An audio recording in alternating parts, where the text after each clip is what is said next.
Ito pala ang kwento ng buhay ng isa sa pinakamahusay na point guard sa buong Asia, at tinaguri ang The Blur na si Jason Castro. Halika mga kakwento, samahan ninyo ako at alamin natin ang naging kwento ng buhay niya. Si Jason Castro William, na mas kilala sa bansag na The Blur, ay isa sa mga pinakadakilang point guard sa kasaysayan ng basketball sa Pilipinas. Mula sa simpleng pamumuhay sa Pampanga hanggang sa pagiging kinikilalang pinakamahusay na point guard sa Asia, mahigit 2 dekada na siyang nagbibigay ng kahangahangang laro at mga makasaysayang sandali sa loob ng court. Nitong May 2026, lalo niyang pinatatag ang kanyang pangalan sa kasaysayan nang mapasama siya sa piling grupo ng mga manlalarong umabot sa 10,000 career points sa PBA. 1986 hanggang 2002, mga unang taon sa Pampanga. Ipinanganak si Jason Castro noong June 30, 1986, sa Guagua, Pampanga. Lumaki siya sa bayan ng Betis, kung saan mahalagang bahagi ng pang-araw-araw na buhay ang basketball. Bagamat hindi siya matangkad at hindi gaanong napansin ng malalaking paaralan sa Maynila noong kanyang kabataan, taglay niya ang pambihirang bilis at husay sa pag-atake sa depensa. Naglaro siya para sa high school varsity team ng Don Honorio Ventura State University, DHVSU, sa Bacolor, Pampanga. Siya lamang sa kanilang batch ang matagumpay na nakapasok sa mas mataas na antas ng kompetisyon sa kolehiyo. 2003 hanggang 2008, pagningning sa PCU at PBL.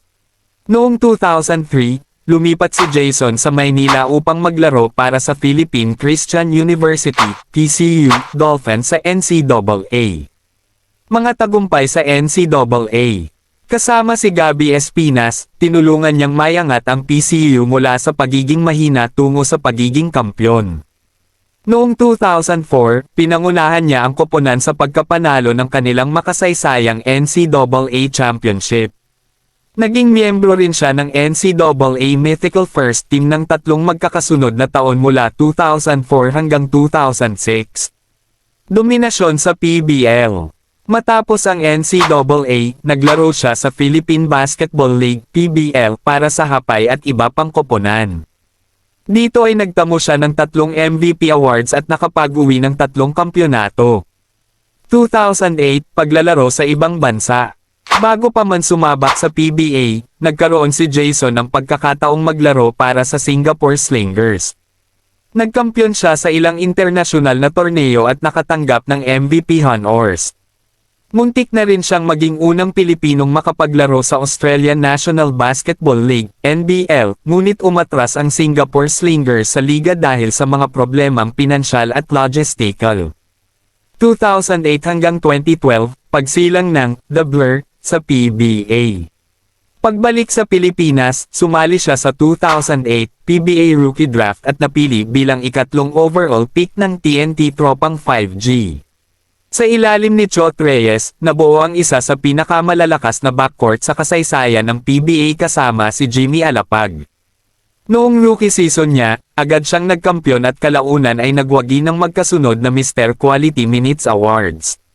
Noong 2011, kinilala siya bilang Most Improved Player ng PBA. 2013 hanggang 2017, pinakamahusay na point guard sa Asia. Ang pinakamalaking tagumpay ni Jason ay dumating habang suot ang uniforme ng Gilas Pilipinas. 2013, FIBA Asia Championship. Sa harap ng libu-libong Pilipinong tagahanga sa Mall of Asia Arena, pinangunahan niya ang Gilas Pilipinas sa pagkamit ng silver medal, na nagbigay sa bansa ng unang pagpasok sa FIBA World Cup matapos ang maraming dekada. Napabilang siya sa FIBA Asia Mythical 5. 2015, FIBA Asia Championship. Muli niyang pinangunahan ang Pilipinas sa silver medal finish sa China at muling kinilala bilang isa sa pinakamahusay na point guard sa buong Asia. 2018-2024, haligi ng TNT. Sa mga sumunod na taon, naging mukha ng TNT franchise si Castro. Kabilang sa kanyang mga tagumpay ang 10 PBA Championships, 5 Best Player of the Conference Awards, 3 Finals MVP Awards. Habang tumatanda, hindi na lamang bilis ang kanyang sandata. Naging mahusay din siya sa outside shooting at clutch plays. Noong 2024, Governors Cup, pinangunahan niya ang TNT sa kampyonato laban sa Barangay Ginebra San Miguel at muling hinirang bilang Finals MVP. 2025, matinding pagsubok. Noong 2025, nagtamo si Castro ng malubhang injury sa kanyang kanang tuhod matapos bumagsak sa isang layup attempt laban sa Rain or Shine Elasto Painters. Na-diagnose siyang may ruptured patellar tendon, isang seryosong pinsala na nagbunsod sa kanya na hindi makapaglaro ng halos isang taon. Marami ang nag-isip na ito na ang magiging katapusan ng kanyang makulay na karera. 2026, ang makasaysayang pagbabalik. Ngunit hindi sumuko si Jason. Matapos ang halos isang taong rehabilitasyon, nagbalik siya sa aksyon noong March 20, 2026. Noong May 13, 2026, sa laban kontra sa NLEX Road Warriors sa Ninoy Aquino Stadium, naitala niya ang kanyang ika-10,000 puntos sa PBA. Sa edad na 39, naging isa siya sa pinakamatatandang manlalaro na nakamit ang prestihiyosong milestone at nananatiling isa sa pinakaginagalang na leader ng TNT Tropang 5G. Pamana ni Jason Castro. Kilala si Jason Castro bilang isa sa pinakamabilis na manlalarong nakita ng PBA at ng Asia.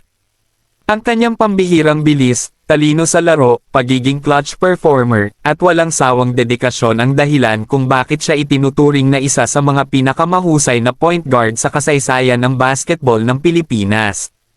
Ang kanyang kwento ay patunay na ang sipag, tiyaga, at determinasyon ay kayang magdala sa isang simpleng batang taga Pampanga tungo sa pagiging isang alamat ng basketball. Nagustuhan nyo ba ang ating video mga kakwento? Wag mo naman kalimutang i-like ang video natin at i-follow mo na rin ako, para updated ka sa mga bagong video natin at i-comment mo na rin dyan sa baba kung saan lugar ka para alam ko kung saan nakarating ang ating video. Salamat!